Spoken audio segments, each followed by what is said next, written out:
Morning Odisha JSS खबर को आपन को स्वागत। आज 14 मे 2024 मंगलवार। आज 21 बड़ खबर रे आमे आलोचना करिबा। आपनका भल पाइबा स्वरूप आपण माने आम चैनल को गोटे लाइक सब्सक्राइब कर दियंतो। चलंतु आज खबर आरंभ करिबा। नंबर 1 प्रकाश पाइला सीबीएसई द्वादश परीक्षा फल। पास हार 87.98% बाजीमात कले झील। प्रकाश पाइला सीबीएसई द्वादश परीक्षा फल 87.98 परीक्षार्थी पास करछंती। 24,000 परीक्षार्थी 95% अधिक नंबर रखिछंती। सही बड़ी 1,16,000 परीक्षार्थी 90% अधिक नंबर रखिछंती। सब वर्ष परी ए वर्ष मध्य द्वादश परीक्षा रे बाजी मारिछंती झील। गत वर्ष 87.33% छात्र छात्री पास करथिले। नंबर 2 पश्चिम ओडिशा केंद्र को नवीन टार्गेट। कुंभीर कांदणा कांदुछंती।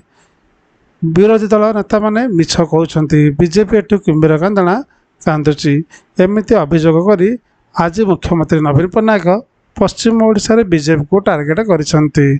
अन्य पक्षरे बीजेडी नेता कार्तिक पांड्यान किंतु केंद्र सरकार विरुद्ध रे पुणी थरे गर्जन करिसंती। प्रधानमंत्री भी बाद पड़ी नाहांती। बिजुली ठारू धान पर्यंत विभिन्न प्रसंग उठाई श्री पांड्यान सीधा सीधा कहिसंती जे विरोधी दल लोकों को दिन बेला लंठन देखाउची। संबलपुरी भाषा पाई केंद्र सरकार कौन करिसंती जवाब दियंतु। केवल सेतिकु नुहे श्री पांड्यान कहिसंती जे सारा ओडिशार सब निर्वाचन मंडलीर लोक चाहूछंती नवीन बाबू तांका प्रार्थी हुअंतु किंतु मुख्यमंत्री कंटाबांजी ही छिड़ा होगापी निष्पत्ति नेले कारण से चाहूँगी कंटाबांजीर उन्नति और रूपांतर। नवीन पट्टनायक कंटाबांजी रेकर्ड मार्जिन रे जितबे इतिहास सृष्टि करेंगे। हेले अन्यपटे जड़े केन्द्रमंत्री प्रधानमंत्री कांधे छिड़ा होई निर्वाचन लड़ुंट। निज जन्ममाटी लड़ी पारे संबलपुर लड़ुंट। मुख्यमंत्री प्रति अशालीन भाषा प्रयोग करुछंती।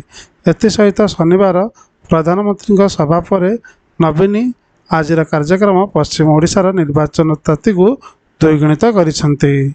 नंबर 3 धाड़ी रे ठिया होई भोट देले दिव्य शंकर। कलाहांडी जिला जूनागढ़ सहर बजारपड़ा स्थित बूथ नंबर 262 रे भोट देइछंती जूनागढ़ बीजेडी विधायक प्रार्थी तथा पूर्वतन मंत्री कैप्टेन दिव्य शंकर मिश्र। दीर्घ समय धरी लंबा धाड़ी छिड़ा होई से निज मत सब्यस्त करिसंती।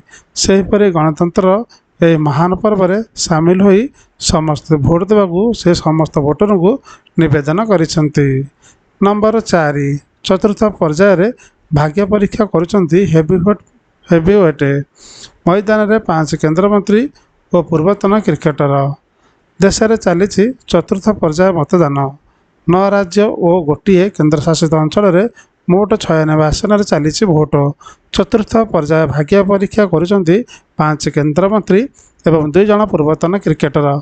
5 केन्द्रमंत्री मध्य नित्यानंद राय और गिरिजाराज सिंह, अजय मिश्र, टेनी, अर्जुन मुंडा एवं किशन रेड्डी रही। पूर्वतन क्रिकेटर ईश्वर पठान टीएमसी पश्चिमबंगर बरहमपुर प्रार्थी होता बेले कीर्ति आजाद वर्धमान प्रार्थी होती।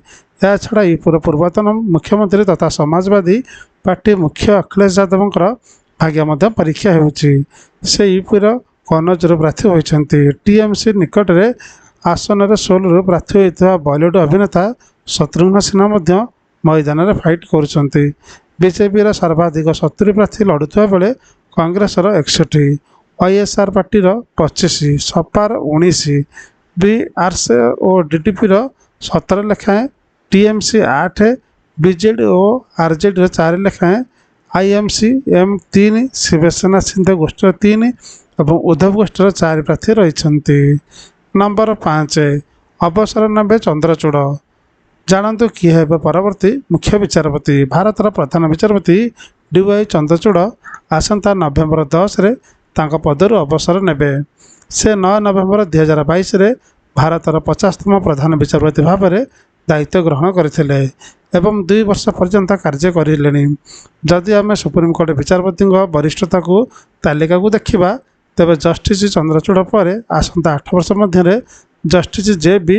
ପାରଦିୱାଲ ଏକମାତ୍ର ବିଚାରପତି ହେବେ ଯିଏକି ପ୍ରଧାନ ବିଚାରପତି ପଦରେ 2 ବର୍ଷରୁ ଅଧିକ ସମୟ ରହିବେ।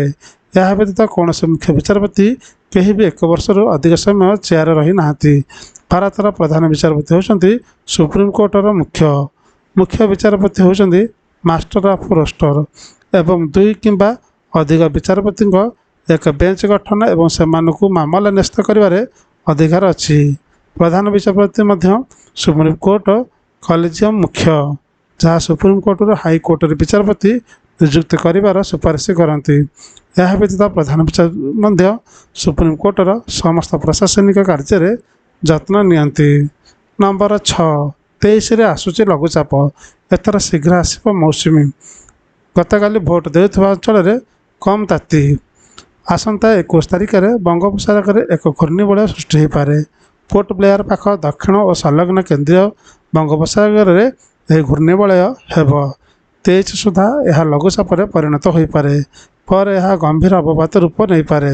ଘୂର୍ଣ୍ଣିବଳୟ ପ୍ରଭାବରେ ଉତ୍ତର ଆଣ୍ଡାମାନ ମୌସୁମୀ ଛୁଇଁପାରେ ବୋଲି ବରିଷ୍ଠ ପାଣିପାଗ ବିଶେଷଜ୍ଞ ପ୍ରଫେସର ଡକ୍ଟର ସୁରେନ୍ଦ୍ରନାଥ ପଶୁପାଳକ ପୂର୍ବାନୁମାନ କରିଛନ୍ତି। ଏଥର ମୌସୁମୀ ବର୍ଷା ସ୍ୱାଭାବିକ ସମୟ ପୂର୍ବରୁ ଆସିବାର ସମ୍ଭାବନା ଅଛି ବୋଲି ସେ କହିଛନ୍ତି। 21 ବେଳକୁ ବଙ୍ଗୋପସାଗରରେ ଦକ୍ଷିଣ ପଶ୍ଚିମ ମୌସୁମୀ ବାୟୁ ପ୍ରଭାବିତ ହେଉଥିବା ଏ ସମୟରେ ପୂର୍ବ ଆଡ଼ୁ ପବନ ରହିବ। ଏହି ସମୟ ସୃଷ୍ଟି ହୋଇଥିବା ଘୂର୍ଣ୍ଣିବଳୟ ଗଭୀର ଅବପାତରେ ପରିଣତ ହେବ। ବଙ୍ଗୋପସାଗରରେ ଲଘୁଚାପ ଯୋଗୁଁ ଥାଇଲାଣ୍ଡ, ମିଆଁମାର, ବାଂଲାଦେଶ ଓ ଉତ୍ତର ପୂର୍ବ ସହ ପଶ୍ଚିମବଙ୍ଗ, ଝାଡ଼ଖଣ୍ଡ ଓ ବିହାରରେ ଭାରୀ ବର୍ଷା ହୋଇପାରେ। ତେବେ ଓଡ଼ିଶାରେ ଏହାର ପ୍ରଭାବ କେତେ ରହିବ ତାହା ଆଗକୁ ଜଣାପଡ଼ିବ ବୋଲି ସେ କହିଛନ୍ତି। ତେବେ 17 ତାରିଖରେ ଦକ୍ଷିଣ ତାମିଲନାଡୁ ଓ କେରଳ ଉପରେ ଏକ ଘୂର୍ଣ୍ଣିବଳୟ ସୃଷ୍ଟି ହୋଇପାରେ। ଏହା ପ୍ରଭାବରେ କେରଳ ଉପକୂଳରେ ଭାରୀ ବର୍ଷା ହେବାର ସମ୍ଭାବନା ରହିଛି। ନମ୍ବର 7 କୋରାପୁଟରେ ଭୋଟ ଦେଲେ କଂଗ୍ରେସ ଜୟଦେବ।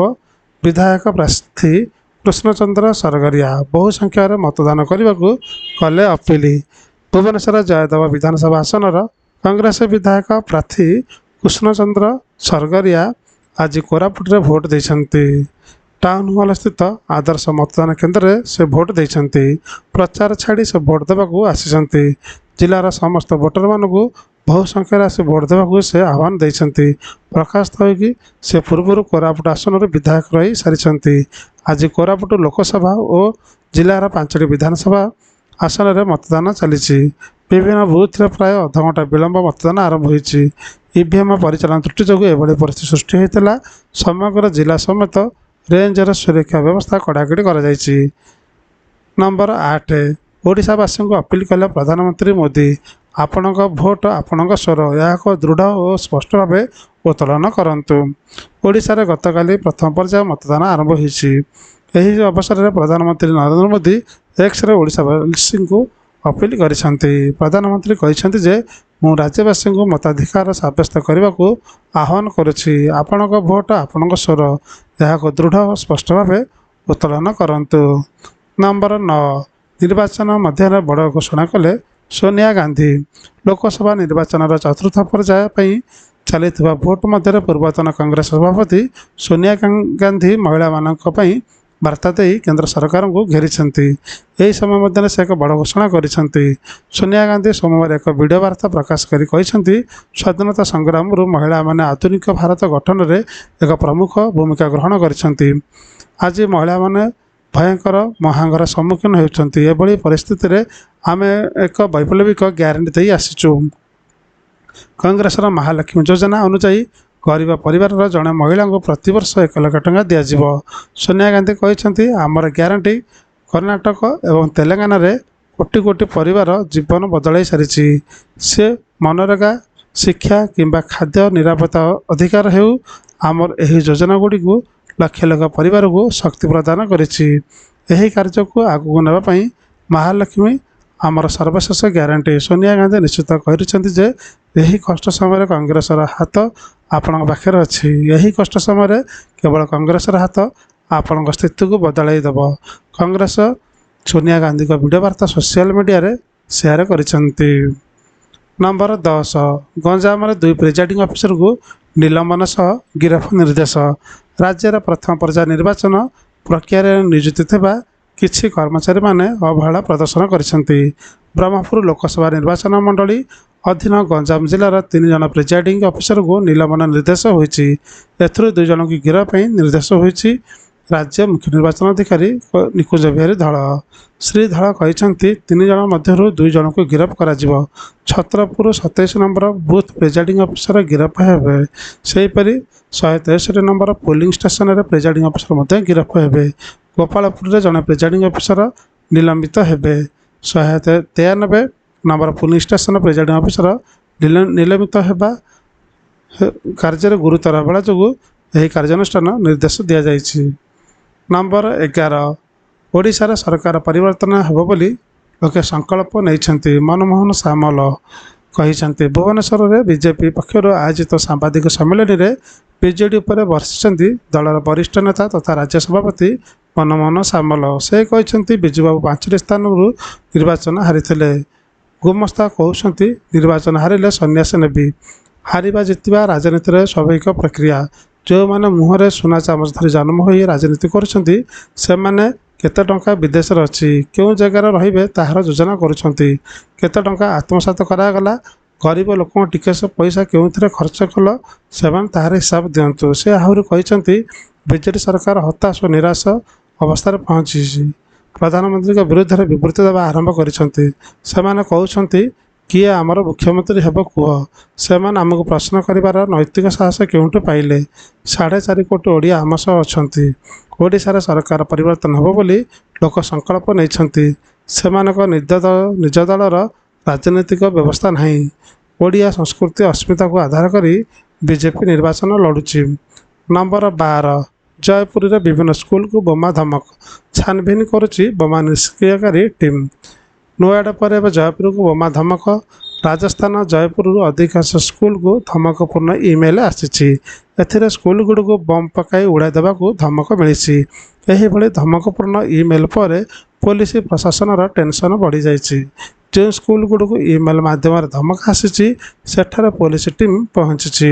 ବୋମା ନିଷ୍କ୍ରିୟକାରୀ ଟିମ୍ ସକ୍ରିୟ ହୋଇ ଛାନଭିନ୍ ଅଭିଯାନ ଆରମ୍ଭ କରିଦେଇଛନ୍ତି। ଜୟପୁର ପୋଲିସ କମିଶନର ବିଜୁ ଜର୍ଜ ଜୋସେଫ କହିଛନ୍ତି ଏପର୍ଯ୍ୟନ୍ତ 4ଟି ବଡ଼ ବିଦ୍ୟାଳୟକୁ ବୋମାରେ ଉଡ଼ାଇ ଦେବାକୁ ଧମକପୂର୍ଣ୍ଣ ଇମେଲ ଆସିଛି। ବୋମା ନିଷ୍କ୍ରିୟକାରୀ ଟିମ୍ ସହିତ ସ୍ଥାନୀୟ ପୋଲିସ ଘଟଣାସ୍ଥଳରେ ପହଞ୍ଚିଛି। ସ୍କୁଲରୁ ଛାତ୍ରଛାତ୍ରୀ ଓ ଶିକ୍ଷକ ଅନ୍ୟ ବିଦ୍ୟାଳୟ କର୍ମଚାରୀ ବାହାର କରି ଅପରେସନ ଆରମ୍ଭ କରିଛି। ସ୍କୁଲକୁ ଆସିଥିବା ଧମକପୂର୍ଣ୍ଣ ଇମେଲକୁ ଚିହ୍ନଟ କରାଯାଉଛି। ନମ୍ବର 13 ଗୁରୁଦ୍ୱାରରେ ପିଏମ୍ ମୋଦିଙ୍କ ଲଙ୍ଗର ସେବା। ତିଆରି କଲେ ରୁଟି, ଟେକିଲେ ମାଥା। ଲୋକସଭା ନିର୍ବାଚନ ପ୍ରଚାର ଲାଗି ପ୍ରଧାନମନ୍ତ୍ରୀ ନରେନ୍ଦ୍ର ମୋଦି ଏବେ ବିହାର ଗସ୍ତରେ ଅଛନ୍ତି। ଏଥିପାଇଁ ପ୍ରଧାନମନ୍ତ୍ରୀ ସୋମବାର ପାଟନାସ୍ଥିତ ଗୁରୁଦ୍ୱାରରେ ପହଞ୍ଚିଥିଲେ। ପ୍ରଥମେ ପ୍ରଧାନମନ୍ତ୍ରୀ ଗୁରୁଦ୍ୱାରରେ ଖାଦ୍ୟ ରାନ୍ଧିଥିଲେ। ଏମିତିକି ନିଜେ ରୁଟି ବେଲି ରୁଟି ସେକିଥିଲେ। ପରେ ନିଜେ ତିଆରି କରିଥିବା ରୁଟିକୁ ଲୋକଙ୍କୁ ଖାଇବାକୁ ଦେଇଥିଲେ। ବିଶେଷ କରି ସେଠାରେ ହୋଇଥିବା ଲଙ୍ଗରରେ ବସିଥିବା ଲୋକଙ୍କୁ ମଧ୍ୟ ପରିବେଷଣ କରିଥିଲେ। ଯେତେବେଳେ ପ୍ରଧାନମନ୍ତ୍ରୀ ପାଟନା ସାହେବ ଗୁରୁଦ୍ୱାରରେ ଉପସ୍ଥିତ ଲୋକଙ୍କୁ ଖାଦ୍ୟ ପରିବେଷଣ କରୁଥିଲେ ସେତେବେଳେ ସେ ବହୁତ ଖୁସି ଦେଖାଯାଉଥିଲେ। ନମ୍ବର 14 ୟୁପି ରେଳ ଷ୍ଟେସନରେ ଯାତ୍ରୀଙ୍କ କାନ କାମୁଡ଼ି ଛିଣ୍ଡାଇ ଦେଲା ହନୁ। ଟିକେଟ୍ କିଣିବା ବେଳେ ଅଘଟଣ। ଉତ୍ତରପ୍ରଦେଶର ବରେଲିରେ ଇଜ୍ଜତନଗର ରେଳ ଷ୍ଟେସନରେ ଏକ ଅଭାବନୀୟ ଘଟଣା ଘଟିଛି। ଏଠାରେ ଏକ ହନୁ ମାଙ୍କଡ଼ ଜଣେ ଯାତ୍ରୀଙ୍କ କାନ କାମୁଡ଼ି ଛିଣ୍ଡାଇ ଦେଇଛି। ଏହି ଘଟଣା ପରେ ପରିବାର ଲୋକେ ତାଙ୍କୁ ତୁରନ୍ତ ଜିଲ୍ଲା ହସ୍ପିଟାଲ ନେଇଯାଇଥିଲେ। ସେଠାରେ ଚିକିତ୍ସା ପରେ ଯାତ୍ରୀଙ୍କୁ ଘରକୁ ପଠାଇ ଦିଆଯାଇଛି। ଯାତ୍ରୀ ଜଣକ ୱିଣ୍ଡୋରେ ଟିକେଟ୍ କାଟିବା ସମୟରେ ତାଙ୍କ ସହିତ ଏହି ଘଟଣା ଘଟିଥିଲା। ମିଳିଥିବା ସୂଚନା ମୁତାବକ ସ୍ଥାନୀୟ ବାସିନ୍ଦା ରାମବୃକ୍ଷ ନିଜ କାମରେ ବରେଲି ଆସିଥିଲେ।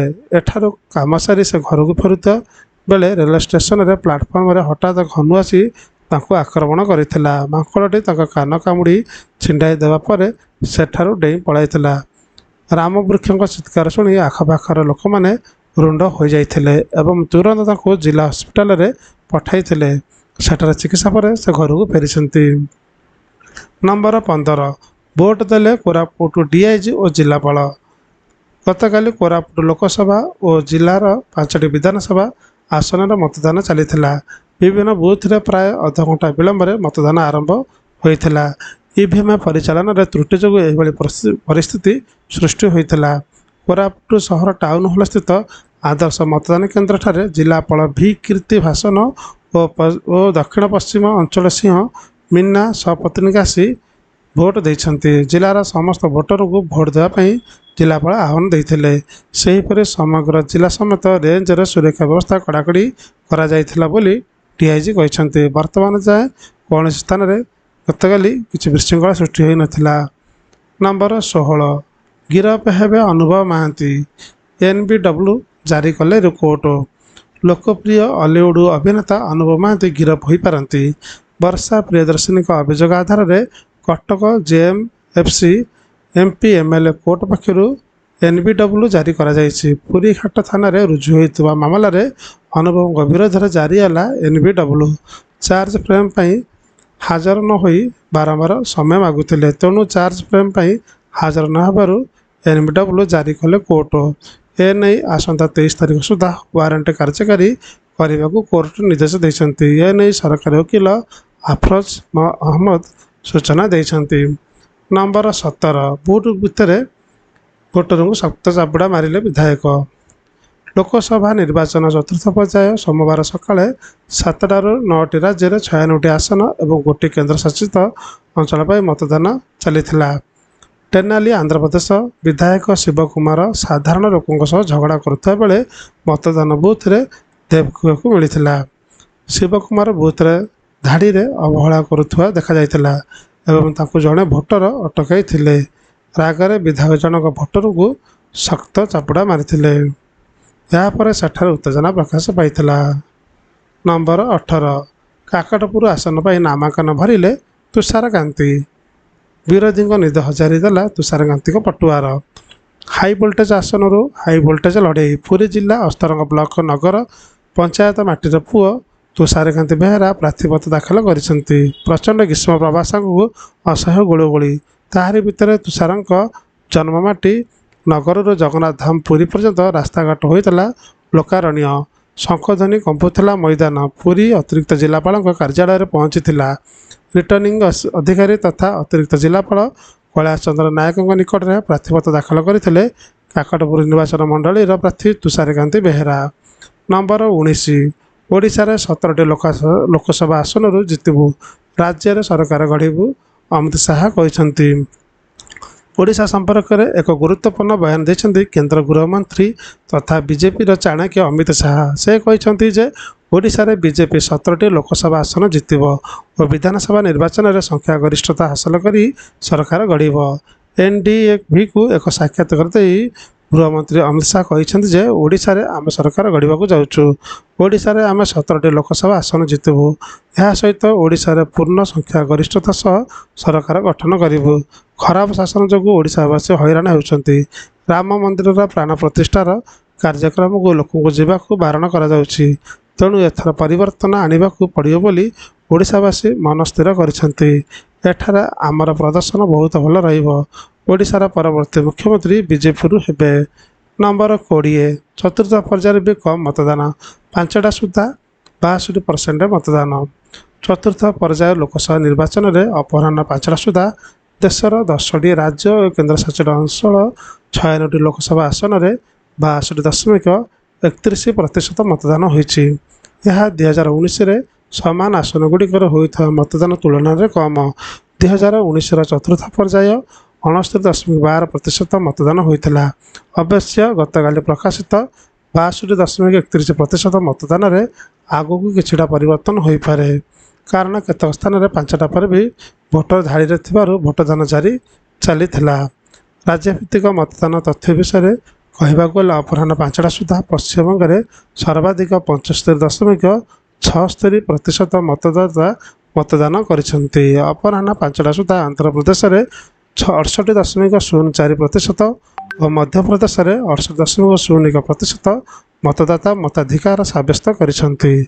अपराह्न 5टा सुधा झारखंड में 63.14%, ओडिशा रे 62.96%, तेलंगाना रे 61.16%, उत्तर प्रदेश में 56.35%, ବିହାରରେ 54.14%, ମହାରାଷ୍ଟ୍ରରେ 52.49% ଏବଂ ଜାମ୍ମୁ କାଶ୍ମୀରରେ 35.75% ମତଦାତା ସେମାନଙ୍କର ମତାଧିକାର ସାବ୍ୟସ୍ତ କରିଛନ୍ତି। ନମ୍ବର 21, କେଜରିୱାଲଙ୍କୁ ମୁଖ୍ୟମନ୍ତ୍ରୀ ପଦରୁ ହଟାଯାଉ, ସୁପ୍ରିମକୋର୍ଟ କହିଲେ ଆମେ ଏଭଳି କରିପାରିବୁନି। ସୋମବାର ସୁପ୍ରିମକୋର୍ଟ ଜେଲ୍ ଯିବା ପରେ ଦିଲ୍ଲୀର ମୁଖ୍ୟମନ୍ତ୍ରୀ ଭାବରେ ଜାରି ରହିଥିବା ଅରବିନ୍ଦ କେଜରିୱାଲଙ୍କ ବିରୋଧରେ ଆବେଦନ ଶୁଣାଣି କରିବାକୁ ମନା କରିଦେଇଛନ୍ତି। ଆମେ ଏହା କରିପାରିବୁ ନାହିଁ ବୋଲି କୋର୍ଟ କହିଛନ୍ତି। ବ୍ୟକ୍ତିଗତ ସ୍ୱାର୍ଥ ଯୋଗୁଁ ସିଏମ୍ କେଜରିୱାଲ ଏହି ପଦ ଛାଡ଼ୁନାହାନ୍ତି ବୋଲି ଆବେଦନକାରୀ କହିଥିଲେ। କେଜରିୱାଲଙ୍କ ଜେଲ୍ ରହିବା କାରଣରୁ ଅନେକ ଗୁରୁତ୍ୱପୂର୍ଣ୍ଣ କାର୍ଯ୍ୟ ପ୍ରଭାବିତ ହେଉଛି, କିନ୍ତୁ ଏହାକୁ ଦେଖିବା ଏଲ୍ଜିଙ୍କ ଅଧୀନରେ କିଛି ବୋଲି ଅଛି ବୋଲି ସୁପ୍ରିମକୋର୍ଟ କହିଛନ୍ତି। ଏହି ପଦବୀରୁ କାହାକୁ ହଟାଇବାକୁ କୋର୍ଟ ନିର୍ଦ୍ଦେଶ ଦେଇପାରିବ ନାହିଁ। ସୁପ୍ରିମକୋର୍ଟ କହିଛନ୍ତି ଯେ ଏହା ଏକ ମାଲିକାନାର ବିଷୟ, କିନ୍ତୁ ଅରବିନ୍ଦ କେଜରିୱାଲଙ୍କ ଗିରଫ ପରେ ମୁଖ୍ୟମନ୍ତ୍ରୀ ପଦରୁ ହଟାଇବାକୁ ଦାବି କରିବାର କୌଣସି ଆଇନଗତ ଅଧିକାର ନାହିଁ। ଭିଡ଼ିଓଟି ଆପଣଙ୍କୁ ଭଲ ଲାଗିଥିଲେ ଭିଡ଼ିଓଟିକୁ ଲାଇକ୍, ସେୟାର, ସବସ୍କ୍ରାଇବ୍ କରିବାକୁ ଭୁଲିବେ ନାହିଁ। Thank you so much.